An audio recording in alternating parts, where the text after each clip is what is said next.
Hello. मैं doctor Dilip की तरफ से मेरे सभी देशवासियों को, मेरे भाई बहनों को नमस्कार। मेरे देशवासियों, मेरे साथियों, मेरे भाई बहनों, मैं आज आपके सम्मुख इसलिए आया हूँ कि मैंने कल टीवी पर एक न्यूज़ देखा था। उसके पहले भी मैंने एक न्यूज़ देखा था। तो वो उस न्यूज़ के अंदर बताया जा रहा है कि एक माँ कामाख्या का जो मंदिर है वो आसाम के अंदर है, गुवाहाटी सिटी में। तो उसके बारे में काफ़ी बताया जा रहा है कि वहाँ मेला लगा हुआ है। तो मुझे बहुत अच्छा लगा और फिर मुझे अपनी बातें पुरानी याद आ गईं। तो मैंने सोचा कि मैं अपने साथियों के साथ में, दोस्तों के साथ में शेयर कर दूं। तो क्योंकि वैसे भी मेरा जो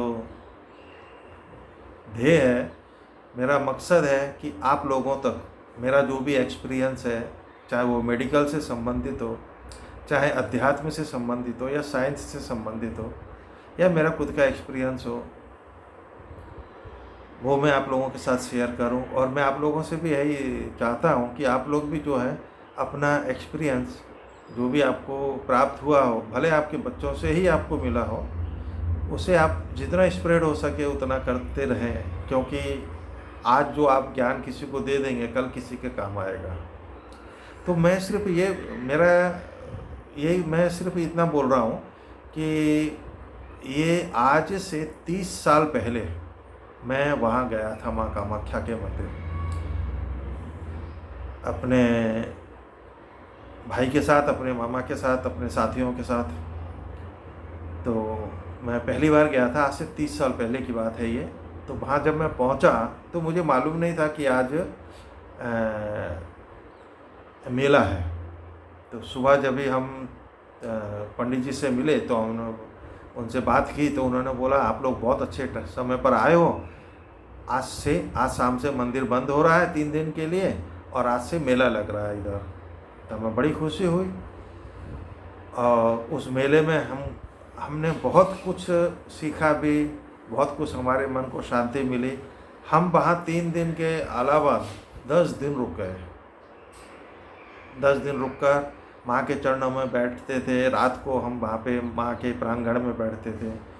तो कहने का मतलब ये है कि वो उस मंदिर के बारे में कुछ भ्रांतियाँ भी हैं लोगों के अंदर। कोई कुछ कहता है, कोई कुछ कहता है, लेकिन ऐसा कुछ नहीं है। वो एक शक्तिपीठ है और सर्वप्रथम शक्तिपीठ है। पहला नंबर उसी स्थान का आता है। और एक न्यूज़ में शायद आज तक और भी 1-2 न्यूज़ में भी कहा गया है कि पूरे ब्रह्मांड का जो केंद्र है वो वहीं स्थापित है। पूरे ब्रह्मांड के अंदर सबसे बड़ी शक्ति माँ कामाख्या है। और माँ कामाख्या का स्थान कामाख्या धाम में, यानी गुवाहाटी के अंदर नीलांचल पर्वत पर स्थित है।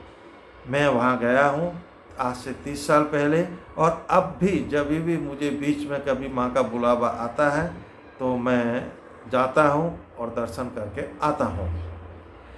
दोस्तों, अगर आप लोग गए हैं तो बहुत अच्छी बात है। अगर नहीं गए हैं तो एक बार समय निकाल के आप वहाँ पर जाइएगा। आपको ऐसा लगेगा कि शायद स्वर्ग यहीं पर है। और हमने स्वर्ग तो देखा नहीं, लेकिन आप ये कहोगे कि स्वर्ग से बढ़कर स्थान है ये। माँ का साक्षात स्वरूप है वहाँ पर। और कहते हैं कि मतलब बाकी तो और सब लोग जो कहते हैं मैं उस पर विश्वास नहीं करता हूँ। मैं जो अपना एक्सपीरियंस है वो मैं आप लोगों के साथ, अपने भाई बहनों के साथ में, मेरे देशवासियों के साथ में शेयर कर रहा हूँ। उसी मेले की एक बात है, मैं आपको बता रहा हूँ। मेले के अंदर एक व्यक्ति खड़ा था और उसके बच्चे खड़े थे। तो उधर से एक बैल आ रहा था जोर से चलते हुए और बहुत तेज़ स्पीड से आ रहा था। तो उस आदमी ने क्या काम किया, उस व्यक्ति ने वहाँ से एक डंडा उठा लिया तुरंत, मतलब उसे बैल को मारने के लिए कि बैल रुक जाए। और जैसे उसने ऐसे मारने की कोशिश की डंडे को, तो हमारा ध्यान उस व्यक्ति के से हटकर तुरंत एक पीछे गया तो पीछे एक लेडीज़ खड़ी थी, जोगनी थी, वो साधिका थी, जो तपस्या करने के लिए आई थी वहाँ पर, या उस मेले में दर्शन करने के लिए आई थी। साध्वी थी, जोगनी थी, वो हमें मालूम नहीं, या माँ का ही रूप था कोई, या माँ ही थी साक्षात, पता नहीं। तो उन्होंने क्या काम किया, ऐसे करके हाथ किया, और ऐसे करके हाथ करने से वो बैल वहीं से वहीं रुक गया और टर्न होके चला गया। उस आदमी ने समझा, जिसने डंडा उठाया था, कि शायद मेरे डंडे को देख के चला गया है, लेकिन ये बात मैंने देखी और उस बात को मैं आपको शेयर कर रहा हूँ।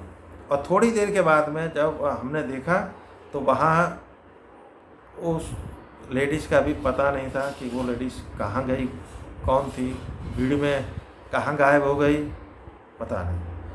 ये सब माँ का ही चमत्कार है। तो मैं ये एक्सपीरियंस आपको दे रहा हूँ। आज भी वहाँ मेला लगा हुआ है और आज मेले का तीसरा दिन है। कल से पट खुलेंगे, कल सब लोग माँ के दर्शन करेंगे।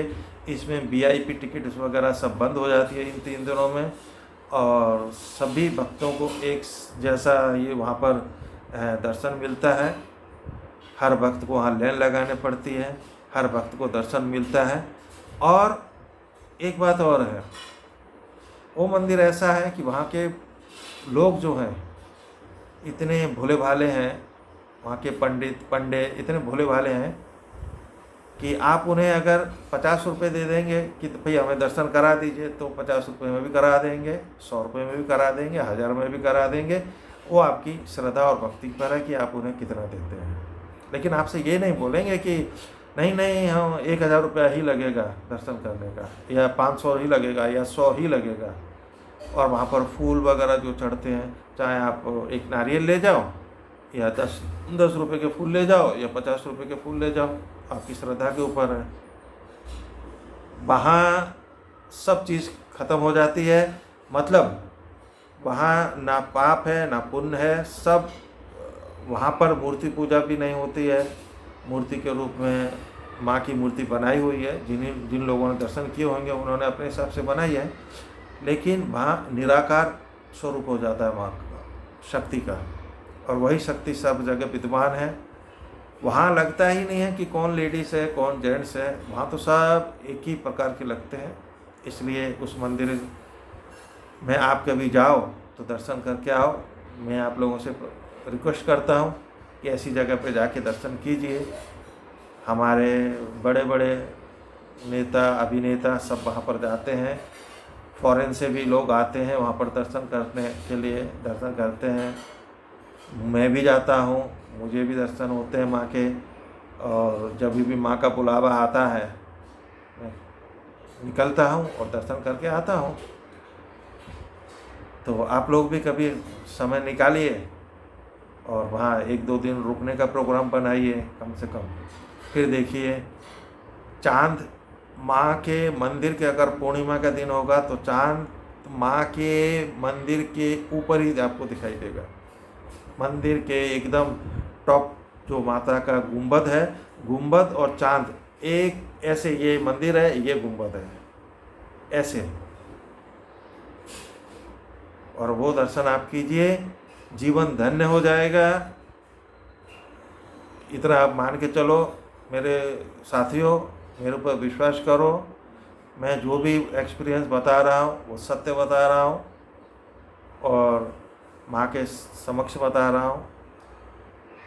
सबका कल्याण हो, मैं तो शुरुआत से यही चाहता हूँ और आज भी यही चाहता हूँ, और माँ के आशीर्वाद से सदा यही चाहते रहूँगा कि देश में कल्याण हो, समाज का कल्याण हो, हमारा कल्याण हो, हमारे परिवार का कल्याण हो, समाज का कल्याण हो, देश का कल्याण हो और पूरे विश्व का कल्याण हो। सबको 2 रोटी चैन की मिले खाने की, शांति हो, लड़ाई झगड़े में कुछ नहीं रखा। अध्यात्म से जुड़िए। आपको अगर चांस मिलता है तो आप दर्शन करके आइएगा। और एक बात और है, जगन्नाथपुरी में भी जो रथ यात्रा भी निकली थी वो भगवान विष्णु का है। वहाँ का भी एक गूढ़ रहस्य है जो मैं आपको बताऊंगा कभी इच्छा हुई और ऊपर वाले की कृपा हुई तो मैं वीडियो बना के आप लोगों के सामने प्रस्तुत कर दूंगा। अभी ये आपके ऊपर है कि आप कितना देखते हो कितना नहीं देखते हो। देखोगे तो बहुत अच्छी बात है। आज के लिए इतना ही। जय माँ कामाख्या, जय भगवान विष्णु, जय हिंद। आज के लिए इतना ही। नमस्कार, मैं डॉक्टर दिलीप।